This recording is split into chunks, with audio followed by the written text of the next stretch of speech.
এইভাবে আর কতদিন চলবে ইমরান? তোমার কি বিবেক জ্ঞান বলতে কিছুই নেই? বরাবরের মতো নিশ্চুপ আমি। আজব ছেলে তো তুমি। আমার প্রশ্ন কানে যাচ্ছে না তোমার নাকি? হ্যাঁ, চিৎকার শুনে আমি ভয়ে চুপসে আছি, আর পার্কের সবাই চেয়ে আছে আমাদের দিকে। হয়তো মজা নিচ্ছে সবাই। দেখো আমার পক্ষে আর রিলেশন রাখা সম্ভব না। কেন? কেন তা জানিস না তুই? তোর মতো ছেলে আমার পায়ের নিচে পড়ে থাকে, বুঝছিস? ভাবছিলাম প্রেম করে পরে তোরে শুধরে নিব, কিন্তু শুধরানো তো কি, উল্টো আরো খ্যাত হতে লাগলো। ছোট লোক, তোর কাছে শার্ট চেঞ্জ করারও টাকা নেই নাকি? হ্যাঁ, হয়েছে নীলা, প্লিজ থামো এবার। এসব আর ভালো লাগছে না। দেখতেছো সবাই প্রেম করতে, দেখতেছে সবাই প্রেম করতে, কিন্তু তুমি এগিয়ে এসেছো। আমার মতোই আমি থাকি, কারো কথা শুনে চলার ইচ্ছা আমার নেই। আর হ্যাঁ, আমার টাকা নাই তাই কিনি না। হইছে? আর কিছু শুনতে চাও? অপমান না করলেও পারতে। ও এই অপমান সেই লাগছে তোমার গায়ে, সেরকম তাই না? তোমার জন্য যে আমার বান্ধবীগুলো অপমান করে আমায়, সেটা আমার ভালো লাগে না। আমার লাগে না? হো, সেটা তো তোমার লাগবে না, কারণ তারা তো আমায় অপমান করেছে, তোমায় না। যত সব খ্যাত। বলেই চলে গেল নীলা, আর আমি পার্কেই দাঁড়িয়ে আছি। সব লোকের সিনেমা দেখা শেষ, তারাও যে যার বয়ফ্রেন্ড গার্লফ্রেন্ডের দিকে চলে গেল। হয়তো তারা ভাবছে মেয়েটাই বা এতদিন কি করে রিলেশনে ছিল এই উজবুক ছেলেটার সাথে। গাধা একটা এখন। আমার পরিচয়টা দেই, আমি ইমরান, ইন্টার দ্বিতীয় বর্ষের ছাত্র। মাকে হারিয়েছি যখন ক্লাস 3-তে পড়ি। এরপর বাবা। নতুন বিয়ে করলে অশান্তি চলে আসে আমার জীবনে। সব মা তো আর মা হয় না, কিছু মা রাক্ষসীও হয়, যেমনটা আমার কপালে জুটেছে। বাবার অভাব নেই কোনো কিছুর, আর তার অন্য 2 ছেলেরও অভাব নেই। অভাব শুধু আমার একারই, কারণ চাইলেও কিছু পারি না। আমার মোট শার্ট 2টা, প্যান্ট 2টা। আমার আমার মোট শার্ট 2টা, প্যান্ট 2টা, তাও একটা কলেজে যাওয়ার জন্য, আর অন্যটা বাসায় আর বাইরে। পরে যাই বাসায়, আর সময় পাই কোথায় শার্ট পরা? সারাদিন তো বাসার কাজ করতেই চলে যায়, কাজ না করলে আবার ভাত বন্ধ। এক শার্ট পরে যাই জন্যই নীলা কথা শোনালো। আজ মাঝে মাঝে কথাগুলো অসহ্য লাগে। শুধু নীলা না, আরো অনেক মেয়েই বলেছে মাঝে মাঝে ইচ্ছে করে নিজেকে পাল্টাই, কিন্তু কিভাবে পাল্টাবো? আমার কাছে তো আর টাকা নেই। বাবাও মায়ের কথায় উঠে আর বসে, তাই আমার কথা আর ভাবেও না খুব অবাক লাগে আমার। যেখানে আমি চোখের মনি ছিলাম সেখানে আজ। আসলে সময়ের সাথে মানুষগুলাও বদলে যায়। চলুন, শুরুটা কিভাবে হয়েছিল তা বলি আপনাদেরকে। এসএসসিতে রেজাল্ট ভালো করায় জেলার সরকারি কলেজে সিট পেতে সমস্যা হয়নি। মাঝে মাঝে ভয় হতো যে সেখানে সব ধনীর ছেলেমেয়েরা পড়ে, আমি কি নিজেকে মানিয়ে নিতে পারবো তাদের সাথে, নাকি পথের মাঝেই পড়ে থাকবো। তারপরও ভর্তি হয়ে যাই কলেজে। প্রথম দিন কলেজে গেলে সবাই ঘুরে ঘুরে দেখতে থাকে আমায়। মনে হয় যে ইমরান নামের ছেলেটা অন্য গ্রহ থেকে এসেছে। দোস্ত, ছেলেটাকে দেখ, কি যে অবস্থা! এই কলেজে চান্স পায় কিভাবে এরা? হুম, শরীরের ড্রেস আপের সাথে চশমাটা যা মানিয়েছে না, দেখ। আমি কিছু না বলে চুপচাপ ক্লাস করতাম আর বেরিয়ে আসতাম। তাছাড়া কি বা বলতাম? এসব তো ছিল প্রতিদিনের ব্যাপার। কলেজে আসলে এক প্যারা, আর বাসায় আর এক প্যারা। শুরু থেকেই বলি, আমার ব্যাপারে তো জেনে গেছেন। আমি ইমরান, বাবা ধনী হলেও আমি গরিব। আর নীলা অনেক ধনী পরিবারের মেয়ে, সে দেখতেও অনেক কিউট। আমার মতো সে হাবলু টাইপের না, অনেক আধুনিক মেয়ে সে। পড়ালেখায় তেমন ভালো না। বন্ধুদের আড্ডায় সবার আগেই পাওয়া যায় ও। সারাদিন ওদের সাথে হই হুল্লোড় করে বেড়ানোই ওর কাজ। আমি যতক্ষণ কলেজে থাকতাম একা একাই কাটাতাম। ক্লাসের সবাই যখন আড্ডা দিচ্ছে তখন দেখা যেত কোনো কোণে বসে থাকতে। একদমই চুপচাপ থাকার চেষ্টা করতাম, আর তখন ক্লাসের সবাই মজা করতো আমায় নিয়ে। বলতো যে ওই দেখ, খ্যাতটা আসছে। তবে এই কথাগুলো নীলার খারাপ লাগতো। এমন কথা শুনে নীলার মনে একটু মায়া জন্ম নেয়। ও ভাবে একে ভালোবেসে তারপর সবকিছু পরিবর্তন করে দিবে। অন্য 8-10টা ছেলের মতো ইমরানও সবার সাথে কথা বলবে, আড্ডা দিবে। তাই একদিন সে সরাসরি প্রপোজ করে। সেদিন আমি নীলাকে কিছু না বলেই চলে আসি, কিন্তু সেও নাছোড়বান্দা, ও পিছনে লেগেই থাকে। কলেজে যখন একা একা বসে থাকি তখন সে এসে পাশে বসে গল্প করতে চায়, হাতটা ধরতে চায়, চশমাটাও খুলে দিতে চায়, কিন্তু আমি দেই না। শুধু বোকা মার্কা একটা লুক নিয়ে বলি যে চশমা ছাড়া আমি কিছুই দেখি না। এমন ভাবেই সবসময় নীলা আমার পিছনে থাকতো, যার ফলে একদিন আমি ঠিকই রাজি হয়ে যাই। তবে পরিবারের কথা লুকিয়ে রেখেছিলাম ওর কাছে। হ্যাঁ, বলার সম্পর্ক শুরু হয়, আর নীলাও তার উদ্দেশ্য অনুযায়ী পরিপাটি করার দিকে মন দেয়। সব সময় শাসনের মাঝে রাখতো, এটা করবা না, ওটা করবা না, এটা পরবা না, এটা খাবে না ইত্যাদি। আমিও শুনতাম। যখন সে চালচলনে পরিবর্তন আনতে বলে তখন একটু পিছু নেমে যায়, কারণ আমার তো সম্ভব না অন্য 8-10টা ছেলের মতো চলা। আমার দ্বারা সম্ভব না ক্লাসের সবচেয়ে স্টাইলিশ ছেলেটার সাথে তাল মিলিয়ে চলা, কারণ আমি কঠিন বাস্তবতার শিকার। নীলা সেই কথা জানতো না, তাই সব সময় ওকে এসব কথা বলতো। প্লিজ নিজের মাঝে একটু পরিবর্তন আনো। এত বোকা খ্যাত টাইপের কেউ হয়? তোমার কি বিবেক নেই? ক্লাসে বাকি ছেলেদের দিকে তাকাও একবার। ওরা কিভাবে চলে আর তুমি কিভাবে চলো? তখন শুধু মাথা নিচু করে করে শুনতাম। সেদিন নীলা বলে যে, শোনো, আজকে বিকালে আমার জন্মদিনের পার্টি আছে, ভালো করে রেডি হয়ে আসো। কিন্তু আমি ঠিক আগের মতোই এসেছিল। কি করবে, 2টা শার্ট আর 2টা প্যান্ট ছাড়া যে ওর কিছুই নেই। প্রতিবার যেই শার্টটা পরে আসে এটাই আজকে পরে আসলাম।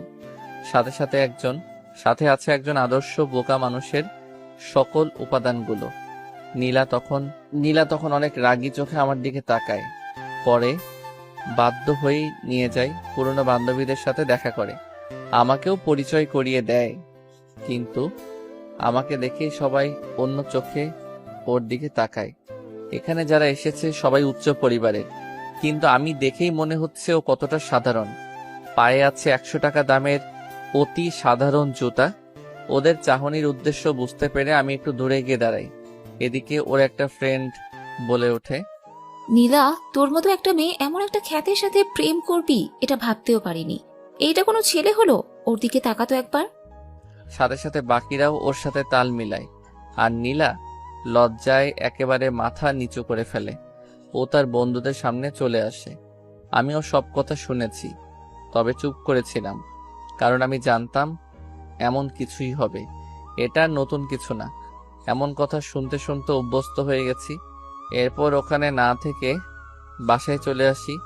নীলা খুব রেগে গিয়ে বলেছিল, যদি কালকে শার্টটা পরিবর্তন করে না আসি তাহলে অন্য কিছু হয়ে যাবে। আমি তখন বলতে চাই আমার কথাগুলো, কিন্তু সেটা না শুনেই ফোন কেটে দেয়। খুব কষ্ট হচ্ছে আমার জন্য আজকে ওকে এতটা অপমানিত হতে হলো। ভাবলাম বাবার কাছ থেকে কিছু টাকা চেয়ে নিবে, যাতে করে নতুন একটা শার্ট কিনা যায়। কিন্তু বাবার রুমে গিয়ে দেখি প্রচন্ড ঝগড়া হচ্ছে তাদের, আর ঝগড়ার মূল কারণটাই হলাম আমি। ঝগড়ার এক পর্যায়ে মা বলে ওঠে, কি পেয়েছো তুমি?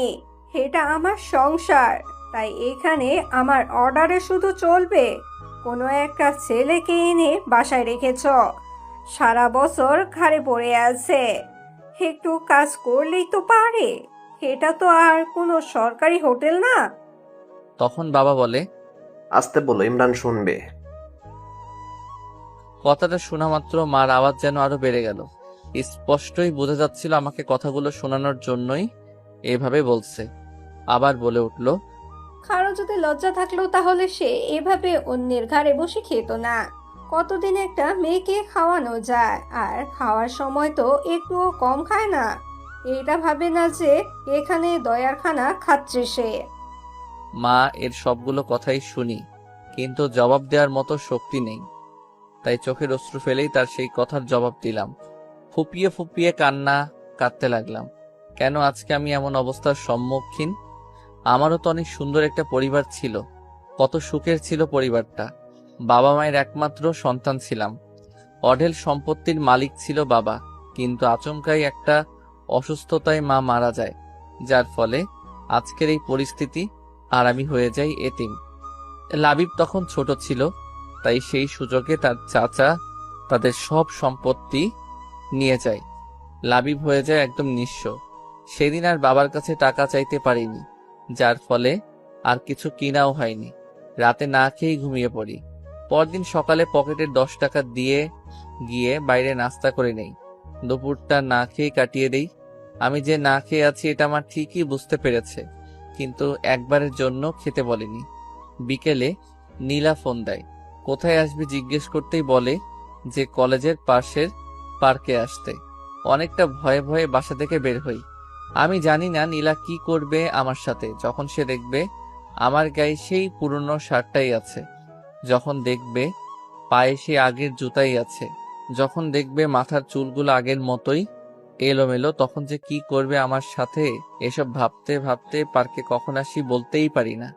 নীলার সামনে যেতেই তার চোখ দুটো লাল করে ফেলে। ওর পুরো মুখটাই লাল হয়ে যায়, যেটা থেকে বুঝতে পারি যে নীলা প্রচন্ড রেগে গেছে। আর তখনই প্রথমে সেই কথাগুলো বলে। এভাবে আর কতদিন ইমরান, আমি আর পারছি না। কি করলাম আমি নীলা? কি করলাম মানে? আমার কথার কোনো গুরুত্ব নাই তোমার কাছে? কি বলো এসব? অবশ্যই আছে, আসলে কাজে অনেক বিজি ছিলাম তাই আর মার্কেটে যাইনি। ভালো। টাকা আছে কি তোমার কাছে? সরি নীলা। চুপ করো। তুমি তাকাও তো একবার নিজের দিকে, কেমন দেখা যায় তোমাকে? তোমার জন্য কোনো বন্ধুদের সামনেও যেতে পারে না লজ্জায়।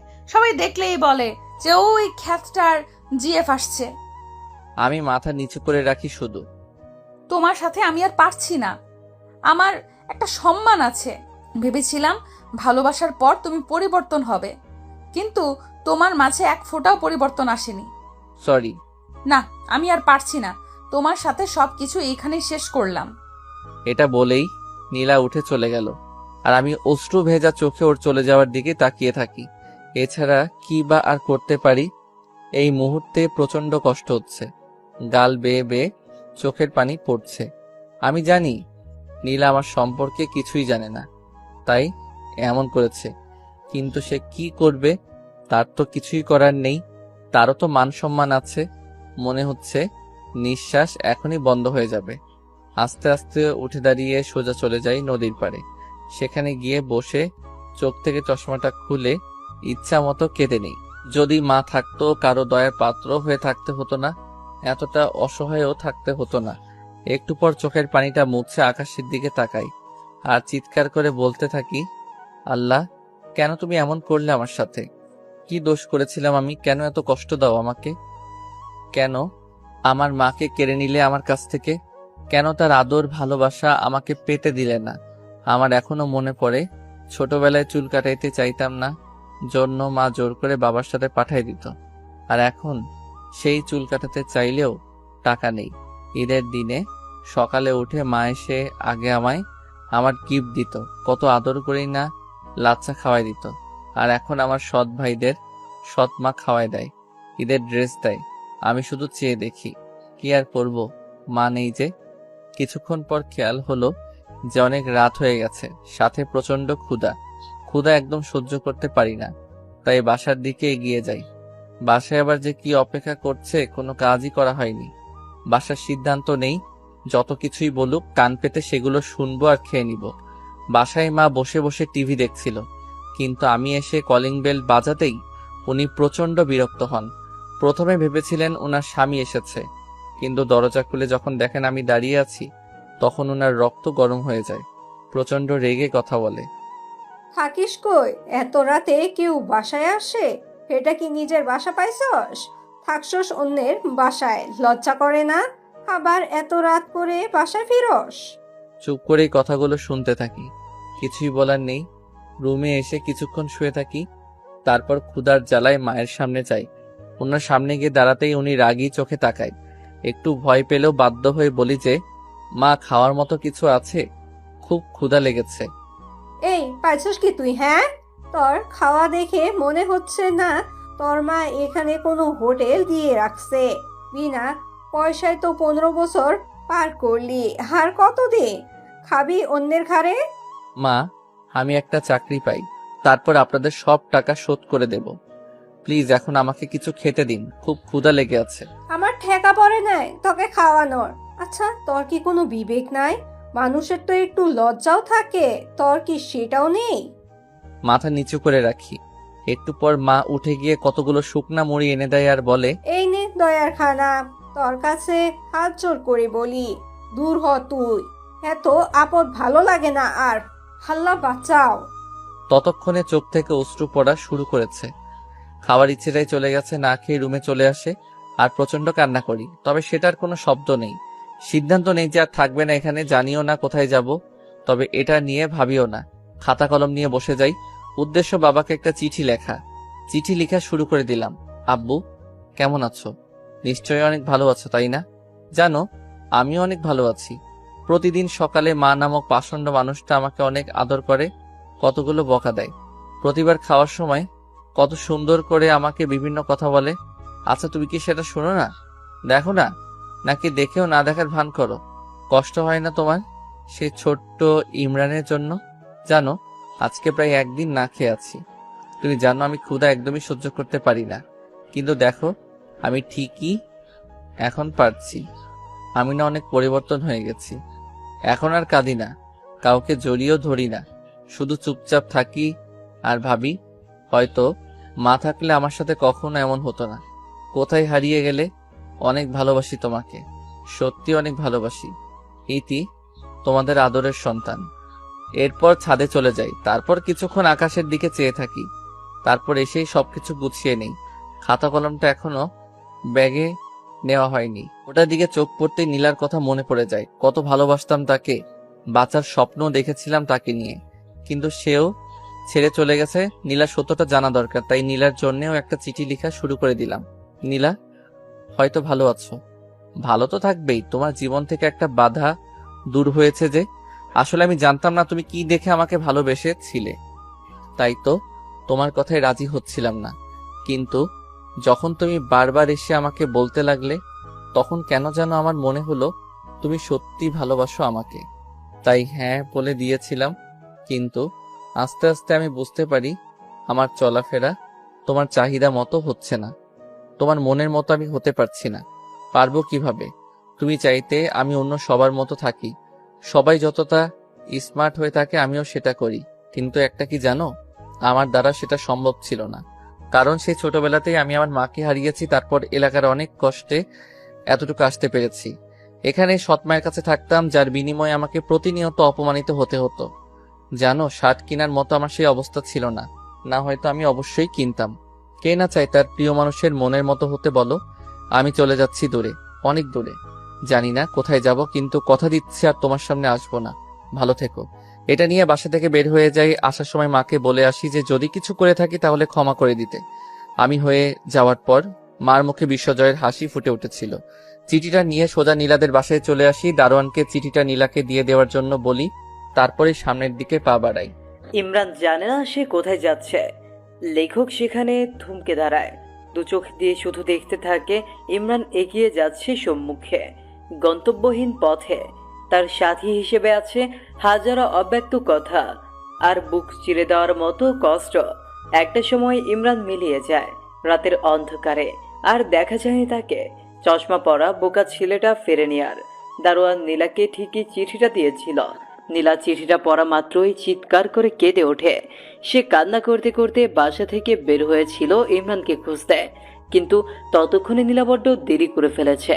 খুঁজে পায়নি কোথাও চশমা পরা বোকা ছেলেটাকে। নীলা পুরো শহর খুঁজে বেড়াচ্ছে ইমরানকে। ফেসবুকে বিভিন্ন গ্রুপে ছবি দিয়ে পোস্ট করেছে, কিন্তু তাতেও কিছু হয়নি।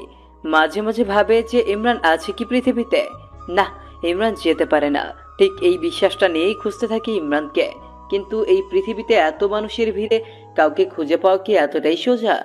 এভাবেই চলতে থাকে দিন। আর দেখতে দেখতে পরীক্ষাও চলে আসে। নীলা ভাবে ইমরান হয়তো এইচএসসি পরীক্ষা মিস করবে না, তাই সে প্রতিটা দিন সবার আগে এক্সাম হলে চলে যায়। কিন্তু এতেও কোনো কাজ হয়নি। যে চলে যায় সে একেবারেই চলে যায়, ফেরার জন্য হয়তো চলে যায় না, এরই মধ্যে ঘটে যায় অন্য এক কাণ্ড। ফেসবুকে হঠাৎ মেসেজ রিকোয়েস্ট চেক করতে ইচ্ছে হলো নীলার। মেয়ে মানুষ তো, অনেক মেসেজ রিকোয়েস্ট আসে, কিন্তু কখনো তা চেক করে না। আজ কেন জানি ইচ্ছে হলো চেক করতে। চেক করার এক পর্যায়ে একটা মেসেজ দেখিয়ে নীলার চোখ আটকে যায় সেখানে। আজ থেকে 3 মাস আগের মেসেজ এটা। হ্যালো, আপনি যে ছেলেটার পিক গ্রুপে দিয়েছেন তার মতো কাউকে আমি সিলেটে দেখেছি। হোয়াট? সিলেট? ভাইয়া আপনি কোথায় এখন? প্লিজ একটু তাড়াতাড়ি বলেন না। হ্যালো ভাইয়া, আপনি কি লাইনে আছেন? অপরদিকে কোনো রেসপন্স আর আসে না। হতে পারে আইডির মানুষটা আর ফেসবুক চালায় না। আম্মু, আম্মু। কি হয়েছে মা? মা, আমি সিলেট যাব। এরপর সব খুলে বলে তার মাকে। তা তোর বাবাকে কি বলবি? তুমি ম্যানেজ করো না প্লিজ। ওকে দেখি। আচ্ছা চল একটা প্ল্যান করি। কি প্ল্যান আম্মু? শোন, ওখানে গিয়ে তোর খালার বাসায় উঠবি। তারপর তোর বাবাকে বলবি আমি এখান থেকে অ্যাডমিশন কোচিং করব। তানহা আছে, ওখানে একসাথে যাওয়া আসা করবি। বেশ হবে, তাই না? হোয়াট আইডিয়া আম্মু, লাভ ইউ।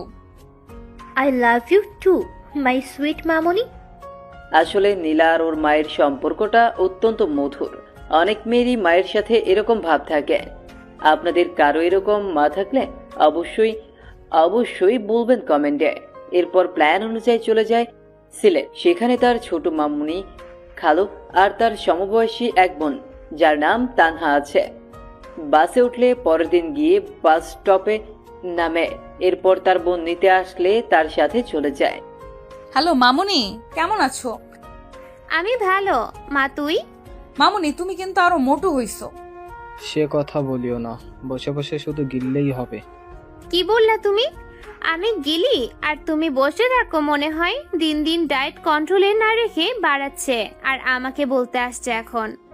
নীলা চল, উপরে এতে ঝগড়া থামবে না এখন। দেখলি আমি এসেই বাজায় দিলাম ঝগড়া। এখন দেখবি আরো কত ঝগড়া লাগে। রাতে দুইজনকে ঝগড়া শেখাবো। আল্লাহ গো, তুই পারিস নীলা। ওই, আমি না পারলি কি তুই পারবি?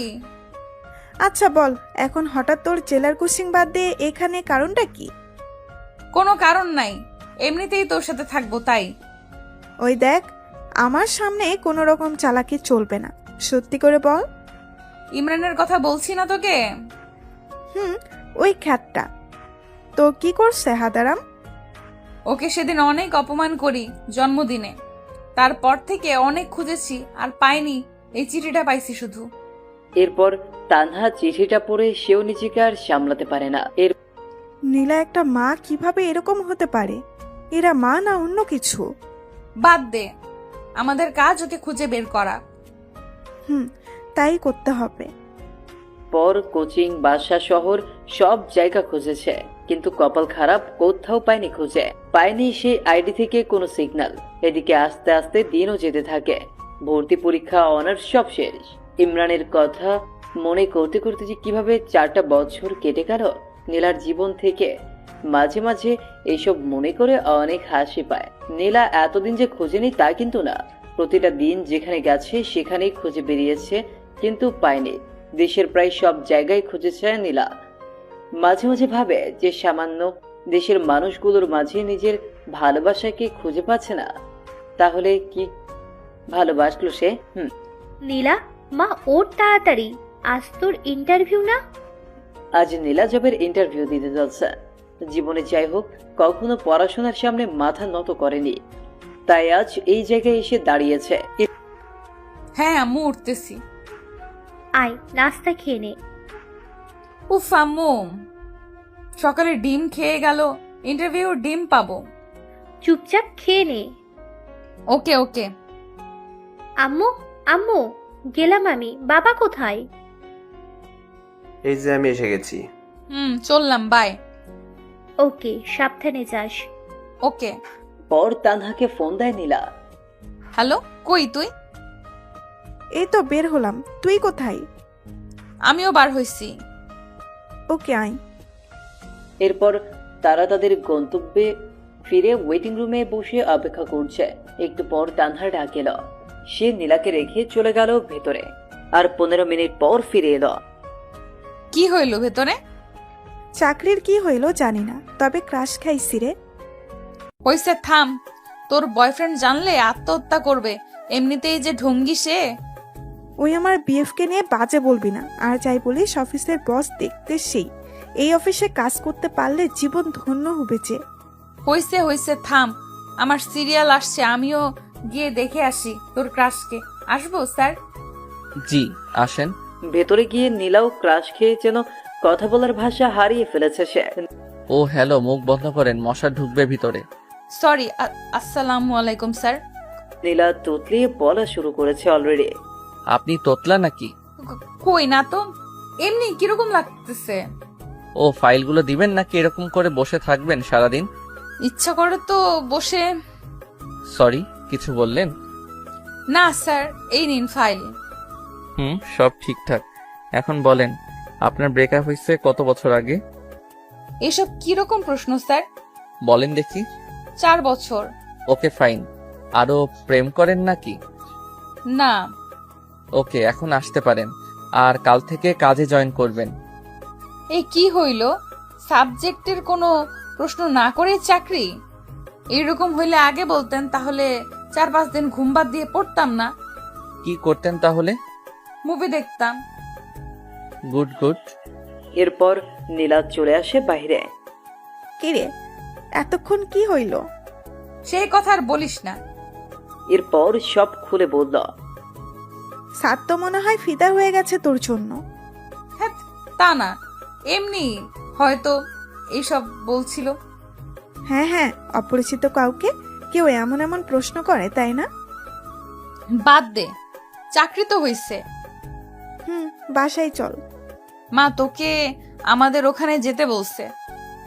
ওকে চলো, তোমার তো চাকরি হইল, তাই বেশ মজাতেই আছেন। আমার কপালে যে কি জোটে। ঠিক যেখানে লেখকের কলম থেমে গেছিল, সেখান থেকে জন্ম নেয় আরো একটা নতুন গল্পের। আসলে পৃথিবীটাই এরকম, যেখানে কিছুর সমাপ্তি ঘটে সেখান থেকেই আবার নতুন কিছু শুরু হয়।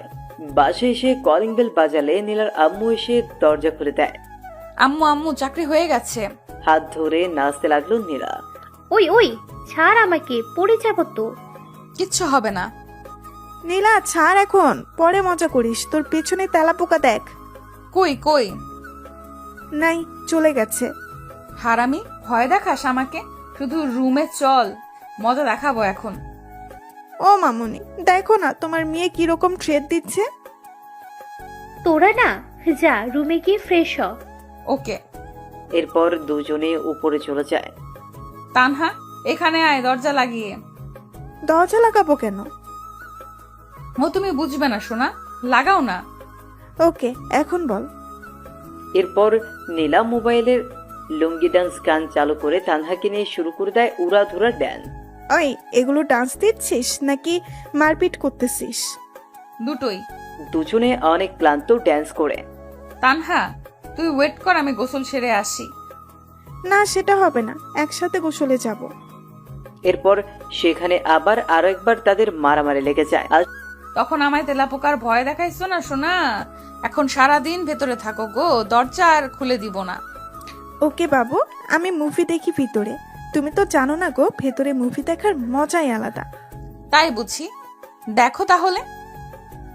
ওকে। থাক, বার হয়ে আয় না, দেই তোকে কষ্ট। এখন খুললি কেন? সারাদিন না রাখবি? সারাদিন রাখলে অসুস্থ হবি, তখন তো ওষুধ আমার বাবাকেই কিনে দিতে হবে, তাই দরকার নেই। কি সেভিং পার্সন আসলো, নিজে সারাদিন কত হাজার খরচ করে তার নাই ঠিক এখন আসছে। হয়েছে হয়েছে, আয় এখন নিচে যাই, ফ্রিজে ফুচকা আছে, খাওয়াবো, চল। তাই নাকি? চল তাহলে। আসলে সমবয়সী বোন থাকলে যা হয় আর কি। বিকেলের দিকে তানহার কনফার্মেশন মেসেজ আসে, সে অনেক খুশি। রাতে দুজনে খেয়ে ছাদে চলে যায়। তানহা, বল। জানিস, দিনগুলো না সুন্দর হাসি ঠাট্টা তামাশা ফাজলামিতে কেটে যায়, কিন্তু রাত হলেই আর থাকতে পারি না, খুব মনে পড়ে যায়। আসলেই রে, রাতগুলো এরকম, রাতগুলো দিনের বাহিরে অবরোধ ভেদ করে ভেতরের মানুষগুলোকে বের করে দেয়, যার চিত্র দিনের বেলা থেকে সম্পূর্ণ আলাদা। ঘুমাবো চল, কাল প্রথম অফিস, তাই লেট করা যাবে না। হ্যাঁ চল। এরপর রাতটা কেটে যায়। পরদিন সবার কাছ থেকে দোয়া নিয়ে পা বাড়ায় অফিসের দিকে। অফিসে গেলে পিয়ন নীলা আর তানহার ডেস্ক দেখিয়ে দেয়। তারা দুজন পাশাপাশি কাজ করবে, এইসব সম্পর্কে তো তারা কিছুই জানে না। একটু পর পিয়ন এসে বলল, স্যার আপনাদের দুজনকেই ডেকেছে। এরপর চলে যায় সোজা বসের রুমে। স্যার আসবো? আসুন। তা মিস নীলা অ্যান্ড তানহা, কেমন লাগছে নতুন অফিস? বেশ ভালোই। আর বস তো আরো ভালো। তাই নাকি? তো কি দেখলেন ভালোর? এই তো পুরাই ক্রাশ। তানহা, আমি কিন্তু আপনার বস। না রাখেন তো, আমি বস টস বলতে পারবো না, ভাইয়া বলে ডাকবো প্লিজ। ওকে, তো যে জন্য ডেকেছি এই হচ্ছে তোমাদের ফাইল, এগুলো কমপ্লিট করে দিও। আপনার নামটা কি ভাইয়া? নীলা শুধু চুপ হয়ে তানহার কথা শুনতেছে। মেয়েটা যে এত বেশি কথা বলে। নাম শুনে কি হবে? ভাইয়া বলে ডাকবো, আর ভাইয়ার নামটা জানবো না? তাই আমার নাম সাজিদ। ওকে, আর তুমি করে বলবো। যা ইচ্ছে বলিও, এখন যাও কাজ করো। Okay bye. আরো শোনো, বলেন। লাঞ্চ টাইমে একসাথে খাবো। ওকে ভাইয়া। এরপর যে যার কাজে মন দেয়। এইদিকে লাঞ্চের টাইম কোন দিক দিয়ে চলে যায় তা সাকিব বুঝতেই পারে না। ভাইয়া একটু সময় হবে কি? তোমার ক্ষুধা লাগছে অনেক তো। ও সরি, আমার তো মনেই নেই, তো তোমরা আগে মনে করে দিবা না? আপনি যে মনোযোগ দিয়ে কাজ করতেছেন, কিভাবে ডিস্টার্ব দেই বলেন? ওকে চলো এখন। এরপর লাঞ্চ শেষ করে আবার সবাই যে যার কাজে চলে যায়। অফিস টাইম শেষ হলে বাসায় চলে যায় সবাই। আমজাদ চাচা সবার বাসায় তাদের জন্য কেউ না কেউ অপেক্ষায় থাকে তাদের জন্য, তাই তারা অফিস ছুটি হলে চলে যায়। কিন্তু আমার বাসায় তেমন কেউ নেই। তাছাড়া ওরা যে টাইম দেয়, আমিও যদি তাই করি তাহলে তো ওদের আর আমার মাঝে কোনো পার্থক্য থাকবে না। চাচা আপনি চলে যান, আমি কাজ শেষ করে চলে যাব। ওকে ঠিক আছে। এরপর সাজিদ কাজ শেষ করে সোজা চলে যায় পার্কের দিকে। সেখানে কিছু এতিম ছেলে মেয়ে আছে, তাদের সাথে গল্প করে। রাতের খাবার খেয়ে বাসায় যায়। এভাবেই দিন চলে যায় ইমরানের। দেখলি বসকে কিরকম হাতে করে নিলাম একদিনে। দেখলাম, ট্যালেন্ট আছে তোর, আর তাই তো ওরকম ঢ্যাঁড়সের মতো বিএফ জোটাইছিস। আরে ওটার কথা বাদ দে তো, ও থাকাও যে না থাকাও সে। সারাদিনে কি একবারও বলেছে আমার সাথে কথা বলে নাই? ওর সাথে ব্রেকআপ করতেই হবে আজ। তা করিস পরে, ক্ষুধা লাগছে, খাবো চল। মামনি খাইতে দাও, ক্ষুধা লাগছে। ওকে বস দিচ্ছি। জানো আজ কি করছে তানহা? কি? বসকে একদম পটিয়ে ভাই ডাকা শুরু করছে। তুমি বলো তো ঠিক করছি না। এখন কাজে ভুল হলে বা লেট করে গেলে কিচ্ছু বলবে না। একদম ঠিক করেছিস মা। এরপর খাওয়া শেষে ঘুম আর ঘুম দিবে। উঠে অফিস। আবার আগের দিনের মতো বস রুমে চলে যায় তারা। আগের দিন তো সাজিদ ডাকেনি, তানহা নিজেই চলে গেছে। ভাইয়া আসবো? আসো। কেমন আছো ভাইয়া? আলহামদুলিল্লাহ, তোমরা? কাজ করতে করতে বলল, আমরাও ভালো। ভাইয়া তুমি কি সবসময় কাজ করো এমন? এটা ছাড়া তো আর কোনো কিছু নেই জীবনে, তাই এটাই করি শুধু। জীবনে বলতে? ওসব তোমাদের বুঝতে হবে না। তো ভাইয়া কাল বাসায় গেছো কয়টায়? 9টার দিকে। এতক্ষণ কি অফিসে ছিলা? মাগরিবের পর অফিস থেকে বার হইছি। এরপর কি করছো যে বাসায় যেতে এত লেট হইছে? তোমাকে জানা লাগবে না এত কিছু, নিজের কাজ করো যাও। ভাইয়া আমি না তোমার বোন, আমাকে বলবো না? দেখো কোনো ইমোশনাল ব্ল্যাকমেল করবা না, কাজে যাও, লাঞ্চে কথা হবে। ধ্যাৎ। এরপর নীলা তানহা চলে আসে। কি ভাব নিয়ে কথা বললো দেখছিস, আর তুই তারপরও আগ বাড়িয়ে কথা বলছিস। আজব তো, কোথায় ভাব নিল? এখন ব্যস্ত আছে জন্য বললো যে লাঞ্চ টাইমে কথা বলবে। আচ্ছা একটা কথা বলতো, ভাইয়ার কি গার্লফ্রেন্ড আছে? এরকম ছেলে আবার না থাকে গার্লফ্রেন্ড? আসলে যে এর গার্লফ্রেন্ড হবে সে অনেক লাকি, তাই না? তোর মাথায় এইসব চিন্তা কেন কাজ করে? চুপচাপ কর। এরপর লাঞ্চ টাইমে খাওয়া শেষ করে একটু গল্প করে আবার কাজে লেগে পড়ে। আস্তে আস্তে অফিসের সময় শেষ। আচ্ছা চাচা, আমাদের বস কি প্রতিদিন এরকম লেট করেই বাসায় যায়? মা। তো লেট করার কারণ কি? উনি বলেন যে আমি যদি কর্মচারীদের মতো একই সময় দেই তাহলে তারা আমার আর মধ্যে পার্থক্য কি? আর বাসায় কেউ নেই, তাই যত সময় পাই কাজে লাগাই। আর কি কি করেন উনি? এই তো প্রতিদিন পার্কে যাব, এতিম ছেলেদের সাথে গল্প করব, তাদের সাথে খেলে খাওয়া দাওয়া করে তারপর বাসায় যাই। ওকে চাচা, ভালো থাকবেন, যাই তাহলে। ঠিক আছে আমার, সাবধানে যেও। নীলা আসছে, ছেলেটা অন্যরকম। যতই তার বিষয়ে জানতেছি ততই ব্যাপারটা ঘোলাটে লাগতেছে। প্রপোজ করবো নাকি বলতো? তুই না ভাইয়া বলিস। ভাইয়ার জন্য কি প্রপোজ করা যাবে না? ওই আমার কোন জন্মের ভাই? হ্যাঁ, আজীব মানুষ তুই রে, যা ইচ্ছা কর। এরপর তারা আবার পরের দিনের জন্য প্রিপারেশন নিচ্ছে। অফিসে গিয়ে তানহা সোজা চলে গেল সাজিদের রুমে। হাই কেমন আছো? ভাই, একটা কথা বলি। বলো। ধরো আমি যদি তোমায় প্রপোজ করি তখন তুমি কি করবা? দেখো, এরকম মন মানসিকতা নিয়ে যদি এখানে আসো তাহলে আসতে পারো। এখন এটা অফিস, প্রেম করা জায়গা না। আর হ্যাঁ, আমি তোমায় বোন ভাবি, অন্য কিছু না। আর এর থেকে বেশি বাড়াবাড়ি করলে এটাও হারাবা। সো বোনের মতোই থাকো, এতেই ভালো। ওকে। এটা বলেই তানহা চলে গেল নিজের ডেস্কে। নীলাকে সব খুলে বলতেই হাসতে হাসতে শেষ। এই কুত্তি, হাসিস কেন? হাসবো না তো কি করব? উচিত শিক্ষা হইছে তোর। আজকে যা প্রপোজ কর, হারামি একটা। জিহবা বাকিয়ে ওয়াশরুমে গেল তানহা। এরপর কাজ করতে করতে লাঞ্চের সময় চলে আসে। ভাইয়া খাবো, চলো। আমার ক্ষুধা নেই, তুমি যাও। সাজিদের কথাই দেখে বোঝা যাচ্ছে যে সে অনেকটা রেগে আছে তানহার উপরে। ভাইয়া প্লিজ চলো না। যেতে বলছি না তোমায়, তুমি যাবা। তানহা ভয়ে চলে গেল। একটু পর নীলা গেল তার বস রুমে। স্যার আসবো? হ্যাঁ নীলা, আসো। স্যার খাইতে চলেন না প্লিজ। আপনি না খেলে ওদিকে তানহাও খাবে না বলতেছে। প্লিজ চলেন না। ওই খাবে না কেন? বলতেছে ভাইয়াকে ছাড়া বোন খায় নাকি, প্লিজ চলেন। যদি এটাই ভাবতো তাহলে আর এরকম কাণ্ড করতো না।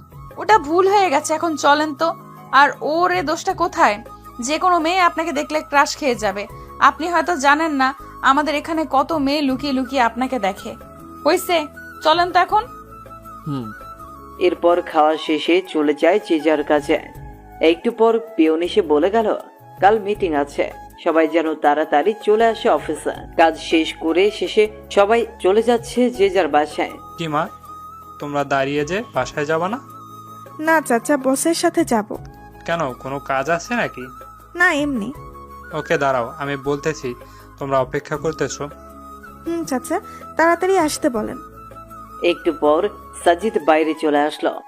কি তানহা, বাসা না গিয়ে এখানে কেন এখনো? তোমার সাথে যাব তাই। কিন্তু আমি তো এখনই যাব না, এখান থেকে পার্কে, তারপরে রাতে বাসায় যাব। কেন, পার্কে কি স্পেশাল কেউ আছে নাকি যে আমরা গেলে সমস্যা হবে ভাইয়া? হারে তা না, ওকে চলো। আচ্ছা ভাইয়া, তুমি এতটা গুছালো কি করে? ও তাহলে এসব বলার জন্য সাথে আসছো? আরে তা না, বলো না ভাইয়া প্লিজ। চুপচাপ চলো। একটু পর তারা পার্কে পৌঁছে গেল। আর সাজিদ পার্কে যেতেই সব ছেলে মেয়েগুলো চলে আসলো। এরা কারা? কেন দেখতে পাচ্ছ না? তা তো দেখতেছি, কিন্তু তোমার সাথে কি? এরাই আমার ভাই বোন বন্ধু, আমার মতো এরাও একা। তবে একটা পার্থক্য আছে, আমি মা বাবাকে হারাইছি আর এদের মা বাবা এদের ফেলে দিয়েছে। সমাজে এদের অগ্রাধিকার নেই, কারণ এরা নোংরা ভালোবাসার ফসল। এটাই তো আমাদের দেশ। বুঝলাম। যখন ফ্রি থাকি আমি এখানে চলে আসি, এদের সাথে কথা বলি, খেলি, অনেক ভালো লাগে। চলো ওই দোকানে যাই। নীলা পাশে দাঁড়িয়ে শুধু দেখতেছে আর অবাক হচ্ছে। দোকানে কেন? ওখানে এরা প্রতিদিন 3 বেলা খায়, যা ইচ্ছা খায়, আমি রাতে এসে বিল দেই। ভেরি গুড ভাইয়া। আসলে যাদের এদের বাসা থাকা দরকার তারা থাকে না। মানুষ কেমনে পারে এত নোংরা হতে? কয়েকদিন আগেও দেখলাম যে ড্রেনের বাড়িতে বাচ্চার লাশ। তাদেরকে একবারও মনে হয় না শিশুটা বড় হলে কি খেয়ে বেঁচে থাকবে? এগুলো কিন্তু তোমার আমার মতো ছেলেমেয়েরাই করে। তো ভাইয়া কাল কি আছে অফিসে? সেটা কালই দেখিও। ভাইয়া আমার না কিছুদিন ছুটি লাগবে। শুধু তোমার, এই ম্যাডামের লাগবে না? স্যার আমারও লাগবে। তো এরকম স্ট্যাচু হয়ে আছেন কেন? মনে মনে কোনো একজনকে খুঁজে বেড়াচ্ছি তাই। ও তাই? তো কে, বয়ফ্রেন্ড নাকি? তো কতদিন থেকে খুঁজতেছেন? প্রায় 6 বছর। ও মাই গড, এতদিন ধরে খুঁজেও পাননি? আচ্ছা, অনেক রাত হইছে, এখন বাসায় চলে যান। ভাইয়া দাঁড়াও। দাঁড়িয়েই তো আছি, বসতে বলো নাকি? ভাইয়া তুমিও না। নাও এটা তোমার। কি এটা? আর কিসের জন্য? খুলে দেখিও পরে, আর বোনের তরফ থেকে ছোট্ট একটা গিফট। ওকে।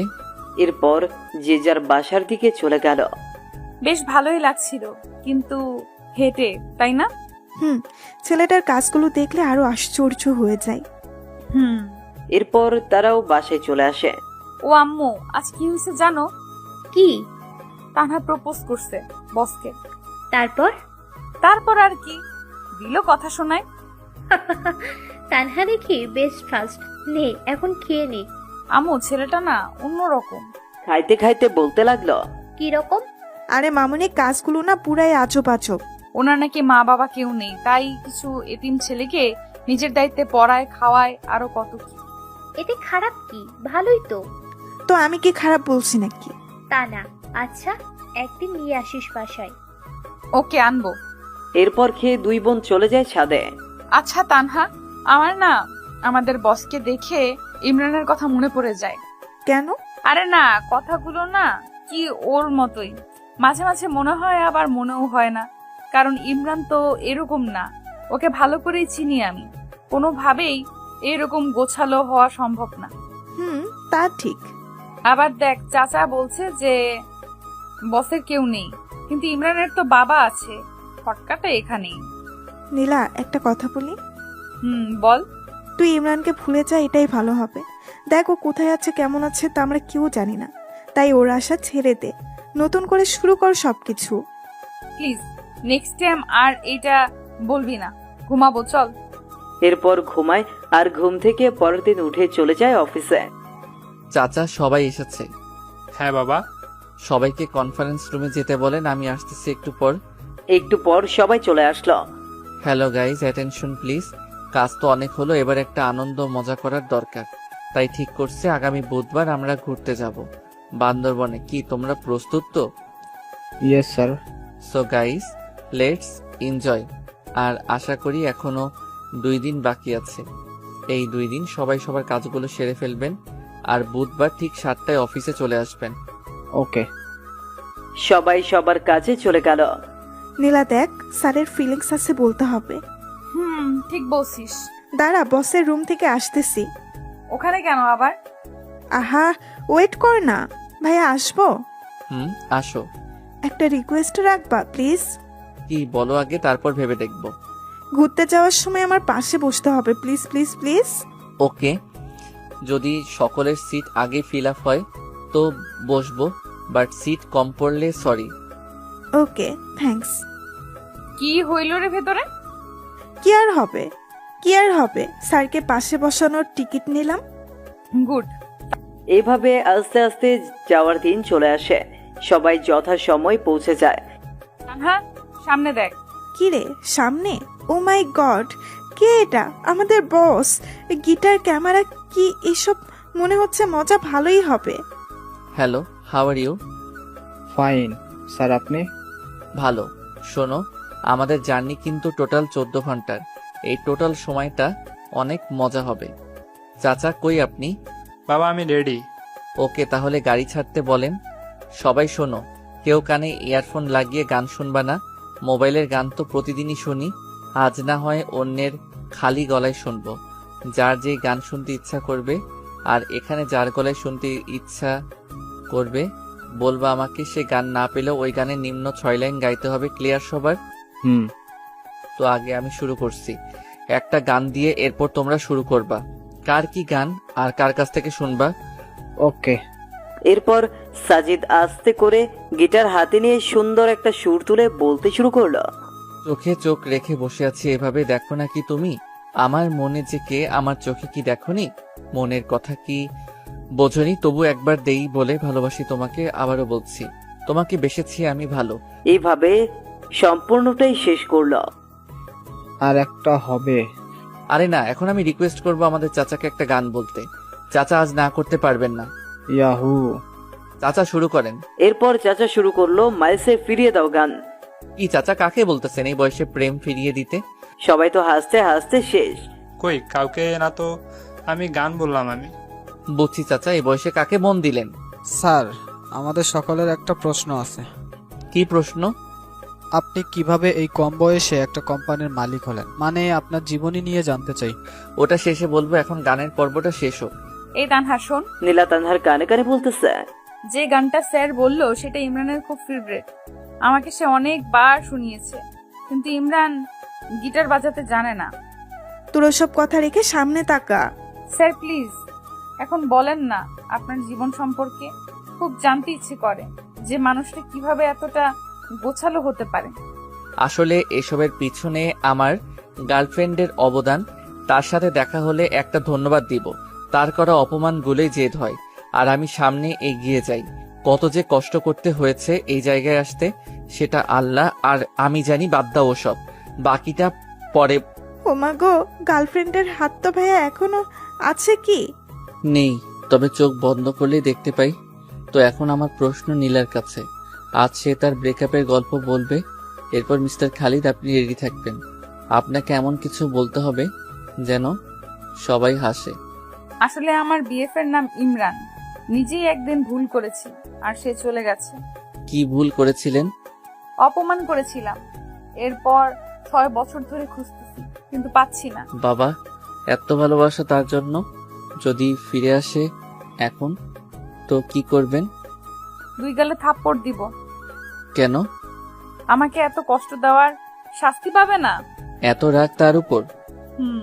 তো খালিদ সাহেব, এখন তো আপনার পালা। স্যার একটু সময় দেন, ঠিক করে নিই কোনটা বলবো। ওকে 1 ঘন্টা বিরতি দিলাম। চাচা খাবার দেন সবাইকে। এরপর সাজিদ গিয়ে সোজা তার সিটে বসে পড়ল, মানে তানহার পাশের চেয়ারে। ভাইয়া তোমাকে কিন্তু সেই লাগছে আজ। তাই? তোমরা 2 জনও কম না কিন্তু। খাওয়া শেষে সবাই রেস্ট নিচ্ছে আর সাজিদ এক ধ্যানে বাইরে তাকাচ্ছে। স্যার বাইরে কি দেখেন? কিছু না, এমনি শহরটা দেখি। আপনার রিলেশনের কথা কিন্তু জানতে পারিনি এখনো। সেই মেয়েকে দেখতে ইচ্ছে করে যে কিনা আপনার মতো কাউকে পেয়েও অপমান করেছে। হইছে, আর দেখতে হবে না। খালিদ সাহেব শুরু করেন না। সবাই দেখেন না কিরকম গোমরা মুখ করে বসে আছে। আমি যেটা বলবো সেটা শুনে কেউ হাসতে হাসতে অজ্ঞান হলে কিন্তু আমার কোনো দোষ নেই স্যার। কি যে বলি কিছুই বুঝতেছি না।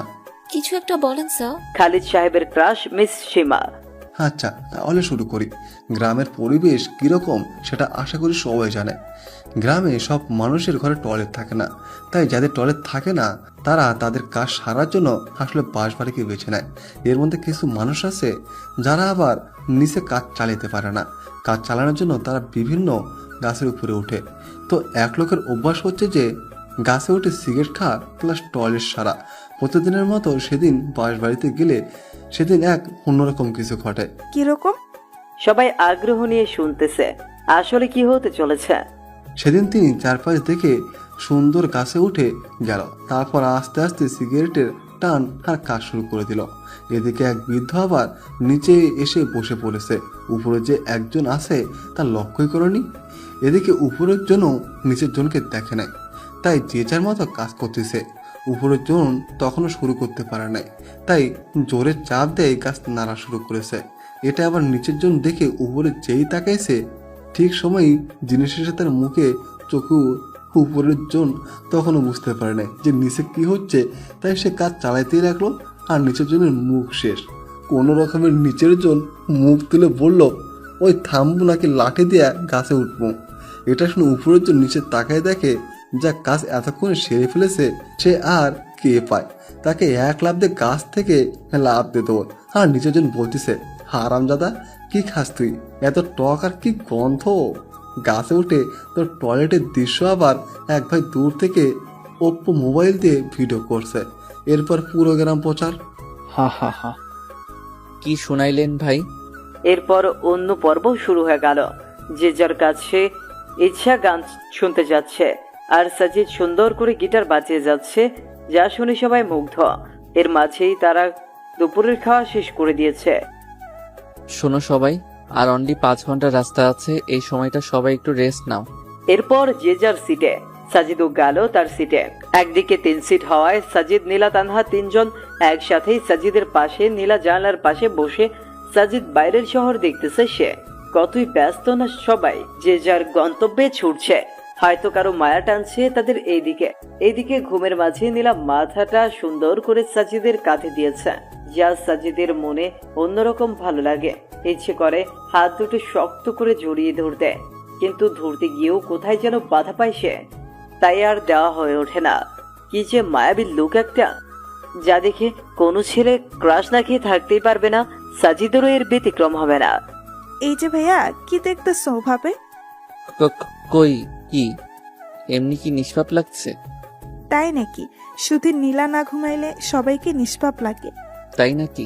কই আগে তো জানতাম না। তুমি একটু ঘুমাও তো দেখি কিরকম নিষ্পাপ লাগে। ভাইয়া তুমিও না। এর মধ্যেই নীলা উঠে যায়। এদের কথাবার্তায় সরি, আমি ভুলে মাথা দিয়ে ফেলেছি, স্যার ক্ষমা করবেন। সমস্যা নেই, তুমি এভাবে ঘুমাইতে পারো।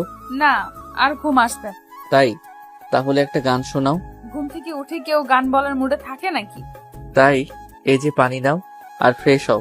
এদিকে এসে আমি বাকিদের অবস্থা দেখে আসি। ওকে। সবার কি অবস্থা, ঠিক আছেন তো? স্যার সবাই ঠিক, শুধু মোটো ভাইয়ের একটু সমস্যা হয়েছে। কি সমস্যা? স্যার চাপ দিয়েছে আর মোটো ভাই সহ্য করতে পারছে না, যখন তখন ড্রাম ফেটে যাবে। মোটু ভাই আর একটু সহ্য করেন, আমি ড্রাইভারকে বলছি কোনো হোটেল দেখে গাড়ি পার্ক করতে। এরপর নিজের সিটে চলে এলো। রাত 11টার দিকে তারা গিয়ে রিসোর্টে ওঠে। এরপর সবাই সবার রুমে, আর সাজিদ বাইরে এসে রাতের আকাশ দেখতেছে, যা তানহার চোখে পড়ে। কি দেখতেছো ভাইয়া? এই তো তারাগুলো দেখি। দেখো, সবগুলোকে স্থির দেখা যাচ্ছে, কিন্তু কেউই স্থির না। এ যার নিজের বেগে ছুটছে তো ছুটছে, দিন শেষে আবার এক জায়গায় মিলছে। কি অদ্ভুত, তাই না? ভাইয়া একটা কথা বলি। বলো। তারাগুলো কিন্তু কাউকে কেন্দ্র করে ছুটছে, কিন্তু আমাদের মাঝে এমন কেউ কেউ থাকে যারা কিন্তু কোনো কেন্দ্র ছাড়াই ছুটে চলছে। কে বলছে তোমাকে? তাদেরও একটা কেন্দ্র থাকে, তা অন্যরা কেউ জানে না। তো ভাইয়া বোন হিসাবে একটা জিনিস জানতে চাই, না করবা না। কি? তোমার জীবনে কে কে আছে বা কে কে নাই, তারা কোথায় গেছে সব? কি হবে শুনে? ভাইয়া প্লিজ। কেউ নেই আমার, তার থেকেও 5 বছর আগে চলে এসেছি। কেন? সৎ মায়ের প্যারা সহ্য করতে পারছিলাম না, তাই। আসলেই আমাদের সমাজে অনেক মানুষ আছে এরকম, যেমন নীলার বয়ফ্রেন্ডটা, সেই চলে গেল সৎ মায়ের প্যারায়, আর খোঁজ মিলল না। খোঁজে নাই তাকে? কি বলো, খোঁজে নাই? এমন কোনো জায়গা বাদ রাখি না এই শহরে, কিন্তু পাইনি। এখন নীলা খুঁজে বেড়ায় তাকে, প্রতি রাতে কাঁদে এই ছেলের জন্য। আমি যদি বলি ছেলেটা ওর সামনেই? হোয়াট? ভাইয়া আমি কিন্তু মজা করছি না, সিরিয়াস আমি। আমিও মজা করছি না, দেখো এটা। মানে কি এসব? কেমনে কি করে হলো? আমি তো স্বপ্ন দেখছি না তো। না, সেসব অনেক কথা, কত মানুষের যে কথা শুনে এই পর্যায়ে এসেছি। আগে বলো, এত স্মার্ট কি করে হলে? সেই স্কুল জীবন থেকেই খ্যাত নামটা শুনতে শুনতে তিক্ত হয়ে গেছি, তাই ভাবছি যে আগে নিজেকে বদলাবো। সেজন্যই একটা পার্ট টাইম জব নিয়ে এরপর শুরু করে দেই একদম পড়াশোনা আর নিজেকে বদলানোর কাজ। কোনো দিন না খেয়ে থাকতাম, তারপরও বাজার থেকে উন্নত মানের ড্রেসগুলোই কিনতাম। এরকম কত রাজ্যে মুড়ি খেয়ে পার করে দিয়েছি। এরপর আস্তে আস্তে বিশ্ববিদ্যালয়ের গণ্ডি পেরিয়ে এই জায়গায় এসেছি। কোন বিশ্ববিদ্যালয়ে পড়ছো? সাস্ট। মানে আমাদের সামনেই ছিল এতদিন? আর তোমার ডিপার্টমেন্ট এই, কিন্তু কোনোদিন তোমাদের চোখে ধরা দেই নাই। পরীক্ষার সময় 2-1 বার দেখা হতো, কিন্তু তেমন লক্ষ্য করো নাই তোমরা। আর এক বড় ভাইয়ের সহযোগিতায় এই কোম্পানিটা খুলি। ওয়েট, ক্লাস টপার কি তুমি সেই সাজিদ? যে কিনা সপ্তাহে একবার ক্লাস করে, ক্লাস টপার? কি আজব, তাই না? আমি নীলাকে বলতেছি সব। ওই থামো, এখন কিচ্ছু বলবা না, দেখবো নীলা চিনতে পারে কিনা। দেখো ভাইয়া, নীলা এইভাবে কোনোদিন দেখেনি তোমায়, তাই চিনতে পাবে না। মনের মিল থাকলে না দেখেও চেনা যায়। জাস্ট ওয়েট করো। তোমরা কি ভাবছো আমি চিনি না তোমাদের? সেই ভার্সিটি থেকেই দেখে আসতেছি তোমাদের। অনেক রাত হয়েছে, ঘুমাইতে যাও। ওকে, গুড নাইট। শোনো। বলো ভাইয়া। প্রমিস করো কখনো বলবা না নীলাকে। ওকে, বাট কখনো যদি জানে তখন? জানবে না। Good night. আর ভাইয়া নামটা কেন তোমার? নীলা বা কেউ যাতে জানতে না পারে। এরপর যে যার রুমে চলে গেল। কি কথা বললি বাইরে? মানে তুই ঘুমাস নাই? না, কি কথা হয়েছে বল। ওসব এমনি কথা বললাম। কেন না ঘুমিয়ে বাইরে আছে এসব, এছাড়া কিছু না। তুই মিথ্যা বলবি না, বললাম। তানহা মনে মনে ভাবতেছে নীলা সব জেনে গেল নাকি। আর ইমরান মানে সাজিদ ভাবছে তানহা কি রাখবে তার কথা। আরে নীলা, এমনি ভাইয়ের সম্পর্কে কথা বললাম, তোর যদি বিশ্বাস না হয় তাহলে গিয়ে জিজ্ঞেস করে দেখ। আমার না কেন জানি মনে হয় ইমরান আমার আশেপাশেই আছে, কিন্তু খুঁজে পাই না। এসব তোর মনের ভুল, রাত হইছে, ঘুমা এখন। এরপর সবাই ঘুমিয়ে পড়লো যে যার মতো। আর অন্যদিকে সাজিদ ভাবতেছে নীলাকে সত্যিটা বলবে কিনা। যে এতটা ভালোবাসে, এত বছর ধরে খুঁজতেছে, তাকে কি কষ্ট দেওয়া ঠিক হবে? না, আমার মতোই আমি চলি, দেখি চিনতে পারি কিনা। পরদিন সবাই ঘুম থেকে উঠে কফি খাচ্ছে, তাদের বসের কোনো খোঁজই নেই। নীলা, গিয়ে দেখ তো ভাইয়া ওঠে না কেন এখনো। কেন, তুই যাইতে পাস না? যা না প্লিজ। এখন চাইতে চাস না, কিন্তু পরে যখন শুনবি সব তখন তো দৌড়ে যাবি, কুত্তি একটা। তানহা পরের কথাগুলো মনে মনে বলল। ওই কিছু বললি তুই? কই না তো, তুই গিয়ে দেখ না প্লিজ। নীলা গিয়ে দরজা ধাক্কাচ্ছে, কিন্তু কোনো খবর নাই কারো। একটু পর সাজিদ উঠে গেল। কি হইলো, ধাক্কাচ্ছ কেন? উঠবেন না নাকি? না, ঘুমাবো সারাদিন। ওটা বাদ দিয়ে বাইরে আসেন, সবাই বাইরে অপেক্ষা করতেছে আপনার জন্য। সবাই করতেছে, আপনি করতেছেন না? সবার বাইরে আমি নাকি? কথা দেখি আগের মতোই বেশি বলেন। কিছু বললেন? কই না তো। চুপ করেন, ফ্রেশ হয়ে বাইরে আসেন, আর আমি বেশি কথা বলি না, বুঝছেন? একটু পর সাজিদ সকলের সাথে যোগ দিল। Hello, good morning. Good morning sir. তো বলো, কার ঘুম কেমন হলো? স্যার কি আর বলবো, আমাকে রাখছেন এই মোটর সাথে। এই মোটর যারা ঘুমের খবর হয় নাই। কেন, কি হয়েছে? স্যার সারা রাত বউয়ের মতো টর্চার করেছে। মানে? সবাই বিস্ময়ের চোখে তাকাচ্ছে। স্যার নেগেটিভ ভাববেন না, সারা রাত একবার হাত তুলে দেয়, একবার পা তুলে দেয়, গায়ে আর কি ওজন। কি খাস রে ভাই তুই? তোর বউ যে হবে তার জীবন শেষ। সবাই শুনে হাসতে লাগলো। তো সবাই রেডি হও, একটু পরেই আমরা বার হব। ওকে। এরপর সবাই ফ্রেশ হয়ে নাস্তা সেরে বের হলো বান্দরবন দেখতে। তানহা দেখ কতটা সুন্দর না? আসলেই সুন্দর। স্যার ওখানে যাব। ওকে চলো, সবাই চলো ওই জায়গায়। সবাই গিয়ে সুন্দর মজা করতেছে। এই ভাইয়া, ডিএসএল আর কি এমনি আনছো? ছবি তোলো না।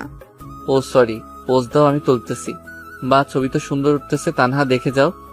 বাহ ভাইয়া, তুমি এত কিছু শিখলা কি করে? তানহা থামো তো। এইভাবেই আনন্দ করতে করতে রাত বয়ে আসে।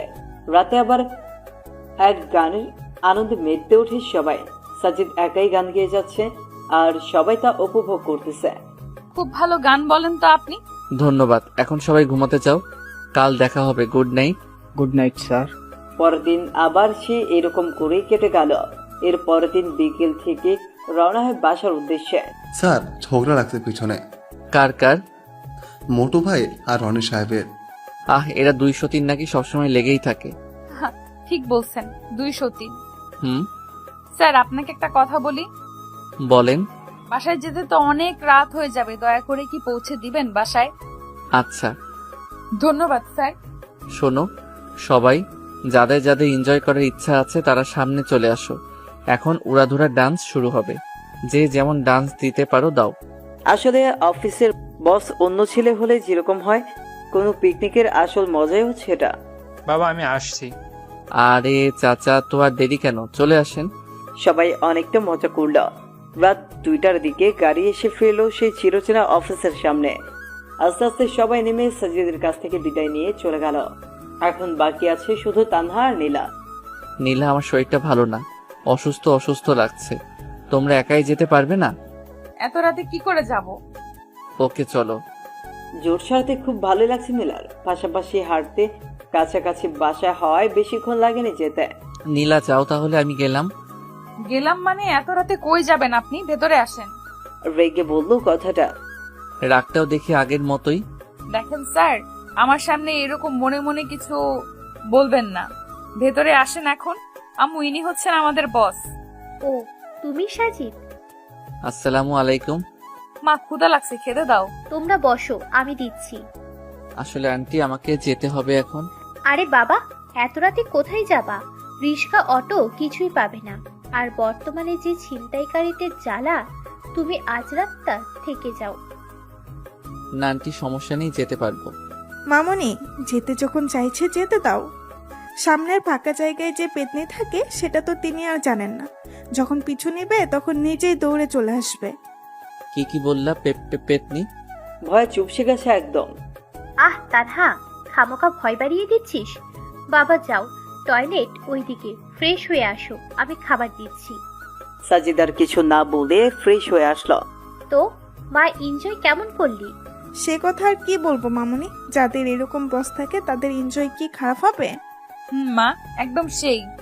সাজিদ চুপচাপ খেয়ে নিল। এরপর নীলা সাজিদকে তার রুম দেখিয়ে নিজের রুমে চলে গেল। এদিকে সাজিদ ঘুমোচ্ছে, অন্যদিকে তানহা নীলা গল্প করতেছে। গল্প করতে করতে তারাও ঘুমিয়ে গেল। সকাল 8টার দিকে নীলার ঘুম ভাঙে, আর সেও শয়তানি করে তানহার ঘুম ভাঙিয়ে দেয়। অফিস বন্ধ, তাই তেমন তাড়াহুড়োও নেই, কিন্তু যা ঘটার তা তো ঘটেই গেছে। জ্বরের কবলে সাজিদ একদম কাবু হয়ে বিছানায় শুয়ে আছে। না ইচ্ছে করছে উঠতে, না ইচ্ছে করছে ঘুমোতে। চুপচাপ শুয়ে আছে। একটু পর তানহা চা নিয়ে আসে। ভাইয়া, ভাইয়া ওঠো, তোমার চা। কিন্তু সাজিদের কোনো শব্দই নেই। এই ভাইয়া। বলো। তোমার কণ্ঠ এরকম লাগছে কেন? অসুস্থ নাকি? একটু অসুস্থ, তবে ঠিক হয়ে যাবে। দেখি দেখি। সে যেন তানহার ডাক শুনলই না, কপালে হাত দিল। ও মা, এটা একটু অসুস্থ। নীলা, এদিকে আয়। জোরে ডাক দিল নীলাকে। কিরে, কি হয়েছে? জ্বর আসছে সেই। বলিস কি? তুই গিয়ে নাস্তা ওষুধ নিয়ে আয়, আমি দেখতেছি। নীলাও মাথায় হাত দিয়ে দেখে ভীষণ জ্বর। আমি বাসায় যাব, এখানে ভালো লাগছে না। কি বললেন? বাসায় গেলে দেখাশোনা করার জন্য বউ আছে নাকি? তা নেই, এরকম জ্বর আমাদের জন্য ব্যাপার না। চুপচাপ শুয়ে থাকেন। একটু পর তানহা নাস্তা আর ঔষধ নিয়ে আসলো। এরপর ধীরে ধীরে খেয়ে আবার শুয়ে পড়লো। তোমার শরীর খারাপ আর এই অবস্থায় বাসায় যেতে চাইছো? বাসায় গেলে খাইতে কি শুনি? সাজিদ চুপচাপ শুনতেছে কথা। এখন ঘুমান, আমি পট্টি দিয়ে দিতেছি। এমনিতেই সেরে যাবে, তার দরকার নেই। আপনারা মনে হয় নাস্তাও করেন নাই, যান নাস্তা করে নেন। চুপ করেন তো। এরপর পট্টি দিতে লাগলো। যে কোনো ব্যক্তি অসুস্থ হলে তারা চায় যে তাদের ভালোবাসার মানুষটা তাদের সেবা করুক। সাজিদ তো আর ব্যতিক্রম না। পট্টি দিতে দিতে নীলার ঠান্ডা হাতটা সাজিদের চোখে পড়তেছে, আর সাজিদের মনে হচ্ছে যে তার হাতটা যেন শরীরের সব তাপ শোষণ করে নিচ্ছে। সম্পূর্ণ এক অন্যরকম অনুভূতি সাজিদের মনে খেলা করছে। তানহা শুধু বসে বসে দেখতেছে আর মনে মনে হাসতেছে। এত কাছে এরা, অথচ নীলা বুঝতেই পারছে না যে সে তার সেই চিরচেনা মানুষটারই সেবা করছে।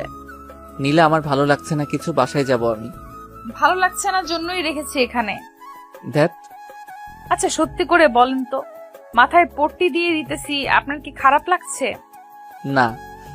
তাহলে বললেন কেন ভালো লাগছে না? ঢং করেন আমার সাথে? কি হলো, চুপ কেন? আসলে আমি তোমাকে কষ্ট দিতে চাচ্ছি না। সেই ছোটবেলায় মা মারা যায়, এরপর জ্বর হলেও জোটেনি ওষুধ। এমনি এমনি জ্বর সেরে যেত, কখনো খেয়ে কাটতো, কখনো বা না খেয়ে দিন কাটতো। আচ্ছা আপনার বাবার কি হয়েছে? ওসব বাদ দাও। আর একটা কথা শোনেন, আপনি আমার বস, তো আপনার জন্য কিছু করলে সেটা কষ্ট না, বুঝছেন? শরবত বানাই দিতে পারবা? শুধু শরবত না, আমি ভালো করেই জানি জ্বর হলে মানুষের কোনগুলো খাইতে ইচ্ছা করে। একটু পর সব নিয়ে আসতেছি। আর তানহা ফুচকা বানাতে গেছে, কি খাবেন তো? ওকে, তবে ঝাল একদম বেশি থাকতে হবে। চুপচাপ শুয়ে থাকেন, আর ভুলেও ফোন হাতে নিবেন না। ফোনের রেডিয়েশন পড়লে জ্বর আরো বেশি হয়। জ্বর হলে কখনো চোখের সামনে নিয়ে ফোন টিপবেন না। ফোন থেকে যে রেডিয়েশন বের হয় তা অত্যন্ত ক্ষতিকর। আর চাপ নিবেন না মাথায় বেশি। যেমন জ্বর হলে বেশি পড়তে গেলে দেখবেন যে জ্বর আরো বেশি হইতেছে। আমার জ্বর আবার অন্যরকম, সারাদিন ভালো থাকে, কিন্তু সন্ধ্যা হলেই শুরু হয়, যারা 9টায় শেষ। যাই হোক, সবাই নিজেদের কাছের মানুষের খেয়াল রাখবেন। এখন রেস্ট নেন, আমি আসতেছি। একটু পর নীলা চলে আসলো। এই নেন, এখানে শরবত, চালতার আচার, একদম ঝাল, আর এটা হলো ঝাল মুড়ি। এত কিছু?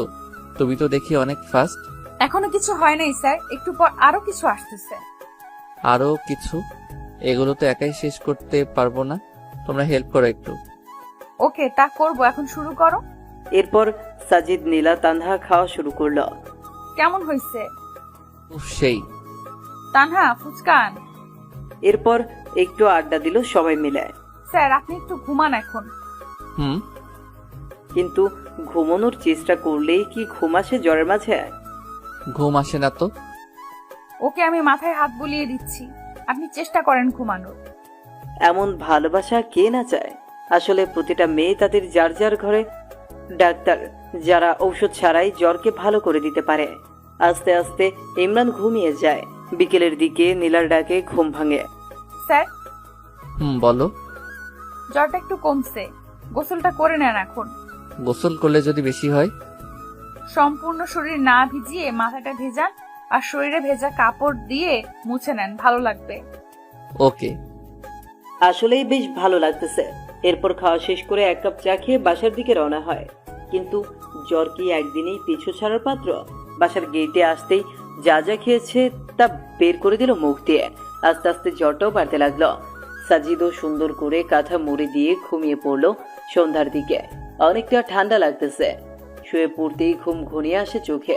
রাত 2টায় ঘুম ভেঙে যায়। আর আসে না ঘুম। এখন কোনো রকম যন্ত্রণা কাজ করতেছে শরীরে। মনে হচ্ছে এর থেকে মরাই ভালো। কোনো রকম রাতটা পার করে দিল। হ্যালো চাচা। হ্যাঁ বাবা, হঠাৎ এত সকালে? চাচা, আমার জন্য কিছু খাবার আর জ্বরের ওষুধ নিয়ে আসেন তো একটু। ওকে, আমি এক্ষুনি আসতেছি। একটু পর সব নিয়ে আসলো। চাচা, আর আজ সবাইকে অর্ধেক বেলা কাজ করে ছুটি দিয়ে দিন। সময় মতো সবাই চলে আসলো। তখন পিয়ন সবাইকে জানিয়ে দিল, চাচা, স্যারের অসুখ ভালো হয় নাই। না মা, আরো বেশি হয়েছে। সকালে গিয়ে খাবার ওষুধ কিনে দিয়েছি। ও, ওনার বাসার ঠিকানাটা দেন তো। ঠিক আছে, লিখে নাও। এরপর ঠিকানা নিয়ে তারা চলে গেল বাসার উদ্দেশ্যে। গিয়ে দেখে দরজা খোলাই আছে। এই যে বস, আপনার সমস্যা কি? হ্যাঁ, কই কোনো সমস্যা নাই তো। জ্বর বেশি হয়েছে, একবার তো বলতে পারতেন আমাদের, শুধু বেশি বুঝবে। তানহা, একটা অটো ডেকে নে। অটো দিয়ে কি হবে? যতদিন না জ্বর ভালো হচ্ছে আমাদের কাছে থাকবেন। এটা সম্ভব না। দেখেন, বেশি কাহিনী করবেন না, তাহলে কিন্তু ভুলে যাব আপনি আমার বস। আমার রাগ সম্পর্কে জানেন না, তাই চুপ থাকেন। আমি ভালো করেই জানি। কি বললেন? কিছু না। এরপর একটা অটো নিয়ে সোজা চলে আসেন নীলাদের বাসায়। আচ্ছা, আমি তোমাদের বাসায় কেন যাব? মানুষ তো এমনি বলবে যে আমি কে হই তোমাদের। তুমি আমার ভাইয়া না। তাহলে আবার এই কথা কেন? শোনেন মিস্টার, মানুষ কি বললো না বললো তাতে আমার যায় আসে না। কি বাবা, অসুস্থ হয়েছো? তা একবারও আমাদের জানানোর প্রয়োজন মনে করলে না? পরপর ভাবো আমাদের, তাই না? তা তো অবশ্যই। পৃথিবীতে কেউ কারো আপন নয়। মানে? আন্টি, সবাইকে তো একদিন মরতে হবে, যেমনটা আমার মা আমায় রেখে গেছে। হয়েছে, আর বেশি বয়ান ছাড়া লাগবে না।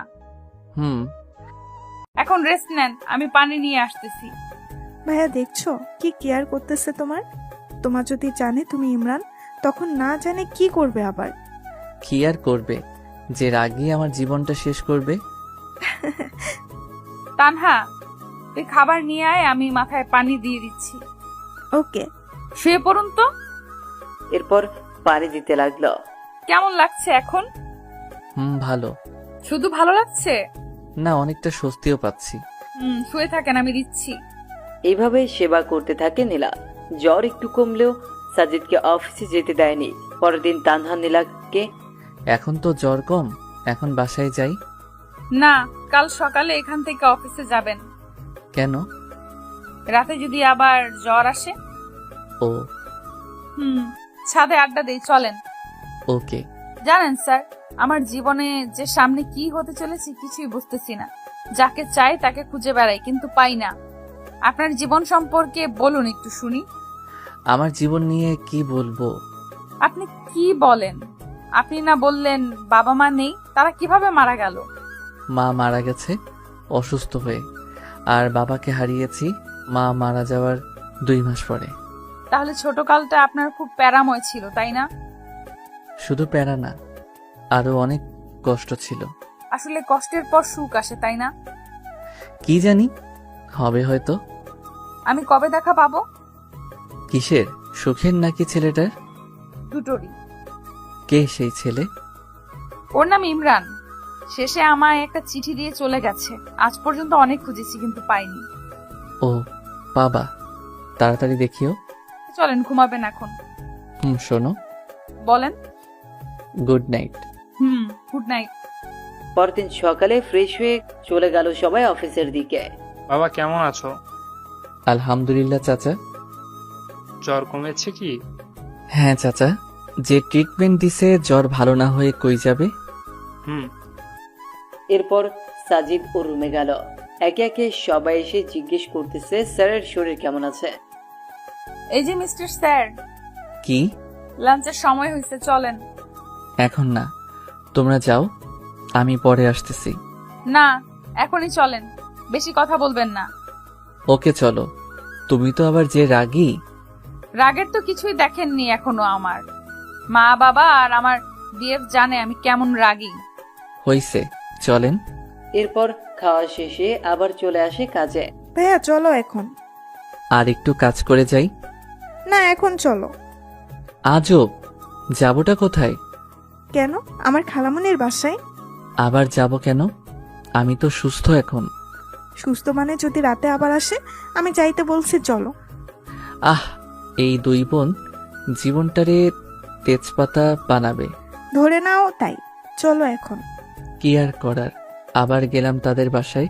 এবার আর সেবা না, এবার খাইয়ে 12টা বাজিয়ে রুমে পাঠাই দিছে। এই যে মিস্টার স্যার, কি অবস্থা? এই তো ভালোই। আচ্ছা, আমার একটা কথার উত্তর দিবেন? বলো। আচ্ছা, এই বয়সে আপনাকে স্যার বানাইছে কে? শোনো, টাকা আর নাম হলে নিজের বাবাও স্যার ডাকে। বুঝলাম। আচ্ছা, পড়ছেন কতদূর পর্যন্ত? তুমি যতদূর পড়ছো আমিও তেমনটাই। তাহলে সাবজেক্ট কি? তোমারটাই। এবার বলেন, ভার্সিটিও আমারটাই। কারেক্ট। তাহলে দেখি নাই কেন? সামনে যাই নাই তাই। ওয়েট, আপনি কি আমাকে আগে থেকে চেনেন নাকি? কি মনে হয় তোমার? না, প্রথম দিন যে প্রশ্ন করতেন তার জন্য কনফিউশনে ছিলাম, আর এখন শিওর হলাম। শিওর হওয়া ভালো। ঘুমান এখন। Good night. এরপর চলে গেল যে যার রুমে, আর সোজা হারিয়ে গেল ঘুমের দেশে। পরদিন আবার অফিস। সাজিদ একটু কাজে অফিসের বাইরে যায়, আর তখনই তার নামে একটা কুরিয়ার আসে। অফিসের চেয়ারম্যান আছেন কি? না, উনি তো বাইরে গেল, আমাকে দিয়ে দেন। দিয়ে দিব এখন। ওকে, এখানে একটা সাইন দেন। আচ্ছা। এরপর কুরিয়ার দিয়ে চলে যায়। মা, কুরিয়ারটা রাখো। মা, কুরিয়ারটা রাখো তো, তোমাদের কাছে সাজিদ মনে হয় লাঞ্চের সময় আসবে। আমি আবার বাসায় যাব তাড়াতাড়ি। ও, তোমাদের সাথে লাঞ্চ করলে দিয়ে দিও। ওকে চাচা, দেন। না, কুরিয়ারটা নিয়ে কেবিন রাখলো, আর তখনই নীলার চোখে পড়ল। কিরে এটা? স্যারের কুরিয়ার। এরপর হাতে নিয়ে দেখতে লাগলো। হঠাৎ চোখ আটকে গেল ইমরান নামের জায়গায়। তানহা, এদিকে দেখতো। কি? স্যারের নাম আসছে, তাহলে ইমরান নাম আসলো কই থেকে? হতে পারে স্যারের আরেকটা নাম ইমরান। এরা নিশ্চয়। আরে স্যার আসলে এখন জিজ্ঞেস করব। একটু পর সাজিদ এসে লাঞ্চ শেষ করে নিজের রুমে গেল। কুরিয়ারটা আমাকে দে তো তানহা।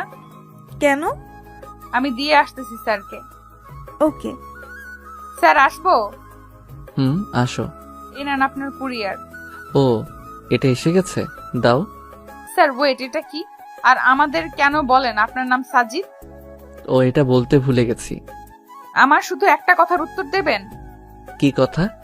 শুধু সত্যি করে বলবেন আপনি আমার সেই ইমরান কিনা। পৃথিবীতে কি একটা ইমরান? স্যার, আমার প্রশ্নের উত্তর এটা না। যদি সত্যি বলি তখন কি হবে, আর মিথ্যা বললে তখন? সেটা পরে দেখতে পাবেন। বলেন এখন প্লিজ, হাত জোর করে রিকোয়েস্ট করতেছি, প্লিজ সত্যিটা বলবেন। আমি ইমরান। এটা বলতে দেরি আর গালে থাপ্পড় পড়তে দেরি না। এরকমটা না করলেও পারতেন। আপনি আর কখনো আমার সাথে কথা বলবেন না। আমি কালকেই চাকরিটা ছেড়ে দেব। এটা বলেই নীলা কেঁদে চলে গেল। ভাগ্যিস রুমের ভেতর থাপ্পড় দিছে, তাই কেউ দেখেনি। ইমরান দাঁড়িয়ে আছে। কি ভাবলো আর কি হয়ে গেল? ভাবলো নীলা কাছে টেনে নিবে, কিন্তু তা না, উল্টা আর দূরে গেল। আমার না বলাটাই ভালো ছিল। ভাইয়া, কি হয়েছে? নীলা এভাবে গেল কেন? সব বলে দিছি, বাকিটা তুমি বলিও। আর রাগ বেশি, তা তো জানোই। আস্তে আস্তে সব ঠিক হবে। আল্লাহ, কি যে ঠিক হবে তুমি ভালো জানো। যে মেয়েটা। নীলা বাসায় এসে দরজা লাগিয়ে শুরু করে দিল কান্না। এটা কষ্টের কান্না নাকি খুশির কান্না তা সে নিজেও জানে না। হতে পারে কষ্টের, আবার হতে পারে খুশির। এতদিন ধরে যাকে খুঁজে আসতেছে তাকে পেয়েছে আজ, খুশি তো হবেই। আর ইমরান এতদিন আশেপাশে থেকেও কোনোদিন পরিচয় দেওয়ার প্রয়োজন মনে করেনি। এটা ভেবে হয়তো কষ্ট পেতে পারে। মানুষের জীবন যে কখন কি হয় বলা কঠিন। কি রে মা, দরজা খুলতো, শুনি কি হয়েছে। আমাকে বলবি না তুই? তুই বলতি না আমি তোর বেস্ট ফ্রেন্ড, আর আজ আমাকে বলবি না? নীলা আর থাকতে না পেরে দরজা খুলে আবার কান্না শুরু করে দেয়। তবে এবার তার মাকে জড়িয়ে ধরে। আরে পাগলি মেয়ে, এরকম করে কেউ কাঁদে নাকি? কি হয়েছে সেটা তো বলবি। ইমরানকে পেয়েছি মা। কি? কোথায় সে? থাপ্পড় মেরে চলে এসেছি। ও মা, কেন? আমার সামনেই ছিল এত বছর, কিন্তু পরিচয় দেয়নি কখনো, তাই। দেখো দেখি মেয়ের কাণ্ড। তা কে সে যে তোর সামনে থেকেও পরিচয় লুকিয়েছে? আমার অফিসের বস কুত্তাটা আছে না, ওটাই হয়। ও মা গো, এতদিন সাজিদ নামে ছিল? আরে মা, ওইটা আমার ভার্সিটিতে আমার সাবজেক্টেই ছিল, আমাকে চিনতো ভালো করে। আচ্ছা, তুই তাকে চিনলি না কেন? ও কি আর আগের ইমরান আছে মা? আগে চশমা পরতো, ঢিলে পোশাক পরতো, পায়ে জুতা কম দামি ছিল, চুলগুলো একদিকে রাখতো, তেল দিত চুলে। কিন্তু এখন সব তো চেঞ্জ, এমন ড্রেস পরে যা কল্পনার বাইরে। চশমাটাও নেই, জুতো তো কম দামি নেই, মুখের গঠনটাও চেঞ্জ করে ফেলছে গরুটা। বুঝলাম। তা এই জ্বরের মাঝে ছেলেটাকে থাপ্পড় মারা কি ঠিক হয়েছে? যদি জ্বর আসে আবার? আসলে আসবে। আমার একটা প্ল্যান আছে। কি প্ল্যান? ও তোকে কষ্ট দিয়েছে না, ওকে শাস্তি দেওয়া দরকার। কিভাবে? ওকে ইগনোর করে চলবি সব সময়, আর ওর রিয়াকশন দেখবি। তবে মা, একটা জিনিস বুঝলাম না, ছেলেটা এতটা চেঞ্জই হলো কি করে? আর যার কিছু ছিল না সে আজ কিনা সফটওয়্যার কোম্পানির মালিক। শোন, মানুষের মনে যদি ইচ্ছে থাকে আর যদি সে কঠোর পরিশ্রম করে তাহলে সব সম্ভব। হয়েছে, অনেক কেঁদেছিস, এখনই খাবি। এখন মজা করার সময়, কষ্ট পাওয়ার সময় না। এতদিন তো কষ্ট পেলি, এখন না হয় একটু মজা নে। তবে মা, আমি বুঝি না খ্যাটটা এরকম হলো কিভাবে। ওই যে ইচ্ছে শক্তি। এখন খাবি, চল তো।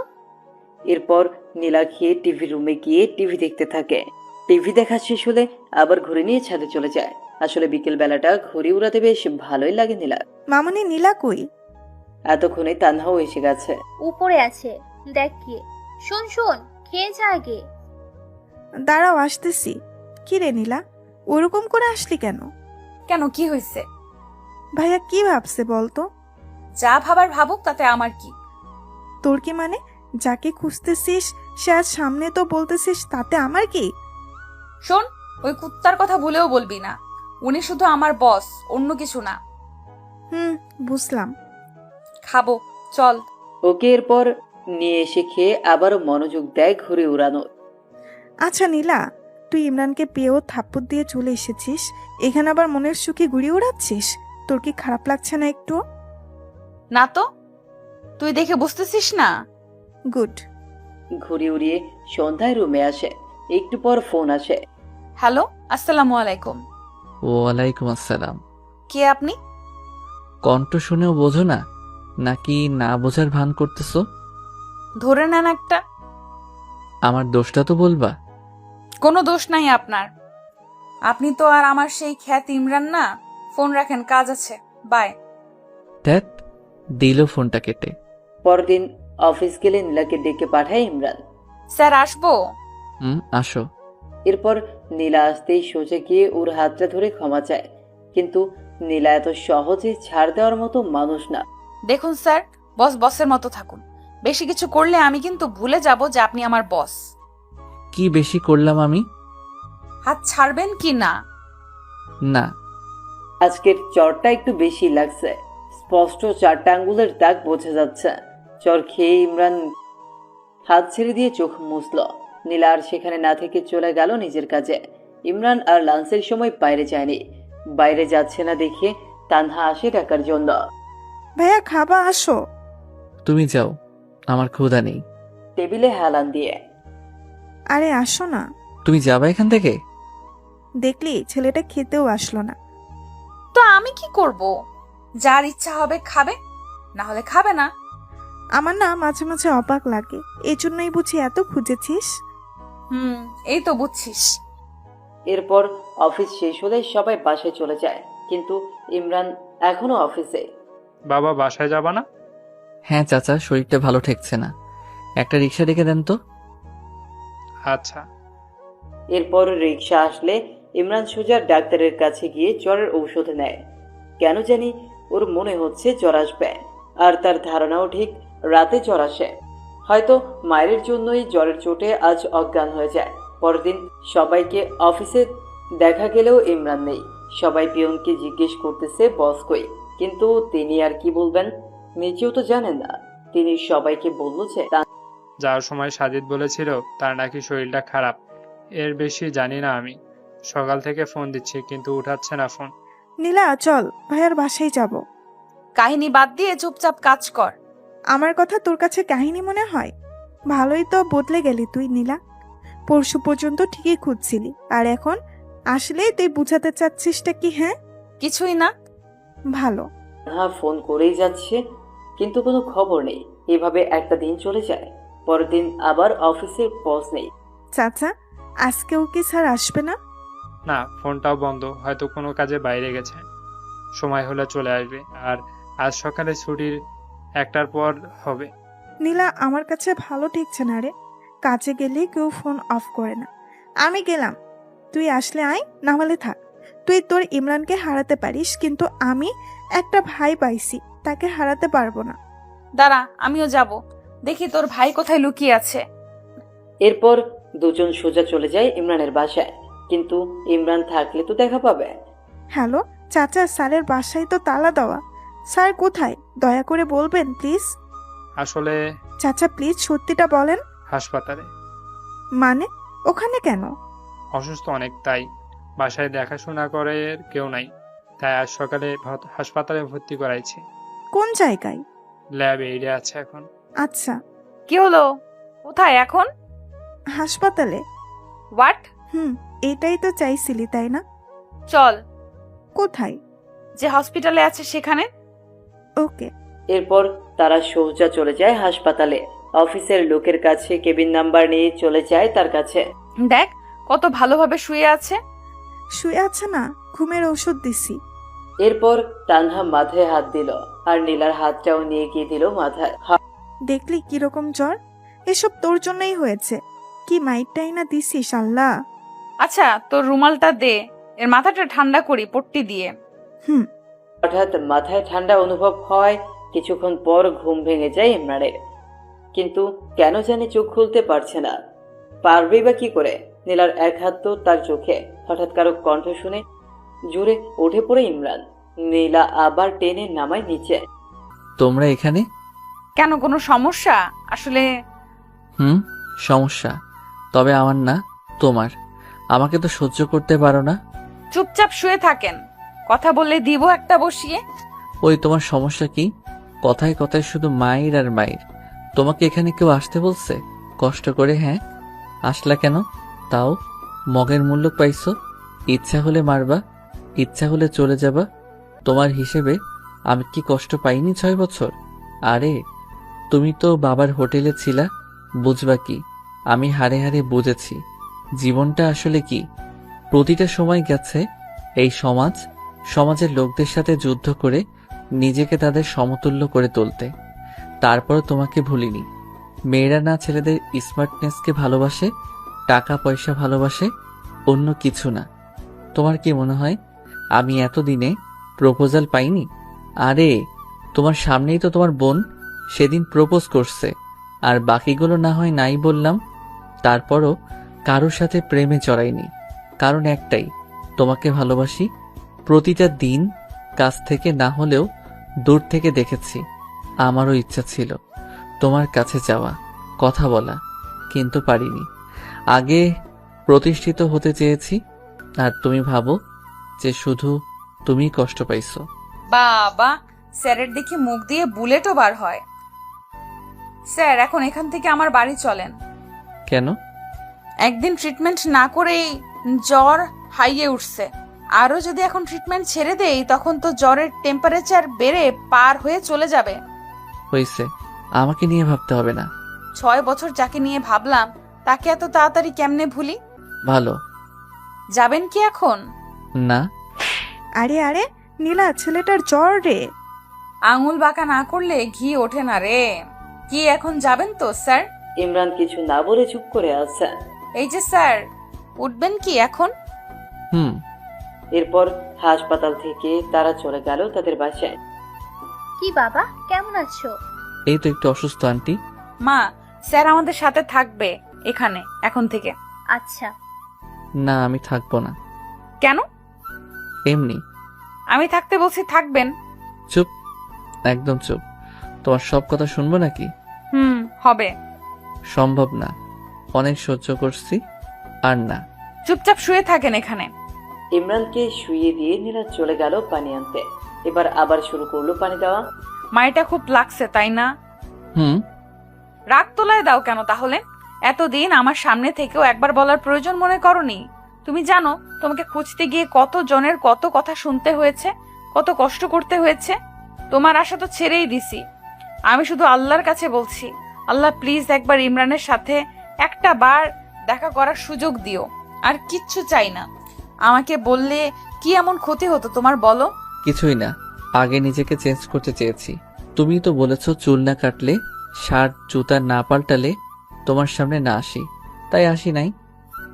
আমি রেগে বলছি জন্য তুইও সেটা মাইন্ডে নিবি কুত্তা? ওই কি তুই তুকারি করে গালি দিচ্ছ? আমি তোমার বস ভুলে যেও না। ওই শোন, তুই আমার ক্লাসমেট, ওকে? এটা তোর অফিস না, তো বস বস করবি না। আচ্ছা, নিজেকে এত সহজে পাল্টালেন কি করে? নীলা পট্টি দিতে লাগলো। প্রশ্ন করতেছে, সহজ? এর থেকে কঠিন কিছু নেই। যে ছেলে কাপড়ের মুখ দেখেনি, সেই ছেলেটা এইরকম কাপড় জুতা পরার জন্য দিনরাত এক করে কষ্ট করেছে। দিনে প্রাইভেট আর রাতে পার্ট টাইম জব। জানো, ভার্সিটি লাইফে শুধু ভাবতাম কোন দিন শুক্রবার আসবে আর কোন দিন আমি শান্তি মতো একটু ঘুমাবো, কারণ শুক্রবার ছাড়া অন্য কোনো দিন ঘুমানোর সময় পাইতাম না। তো পাল্টাতে কে বলেছে? আর কে বলছে এত কষ্ট করতে? কেউ বলেনি, শুধু খ্যাতনামটা নিজেকে খুব কষ্ট দিত। সামান্য কলেজে যতবার শুনেছি, না জানি এরকম থাকলে ভার্সিটিতে কতবার শুনতে হবে। এটা ভাবতেই শরীরটা শিউরে ওঠে। তাই চিন্তা করেছি, যদি চান্স পাই নিজেকে বদলাতে পারলে যাবই না ভার্সিটিতে। সব বুঝলাম। আর এই কোম্পানিটা, এটা কিভাবে সম্ভব? এটা এক বড় ভাইয়ের সহযোগিতাই করেছি। ও, এখন ঘুমান, আমি মাথায় তেল দিয়ে দেই।